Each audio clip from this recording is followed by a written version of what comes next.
Hello বন্ধুরা, আজকে আবার দুপুরে ভাতের থালি নিয়ে আসছি। একটু দিয়েছি লেবু, একটু গাছের লঙ্কা,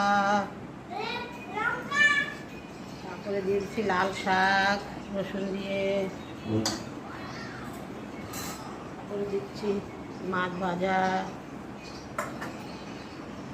তারপরে দিচ্ছি মরলা মাছ, ছোটো ছোটো ট্যাংরা মাছ মিক্স করে ঝোল, ডাঁটা আলু বেগুন দিয়ে, তারপরে দিচ্ছি রহর ডাল তেঁতুল দিয়ে,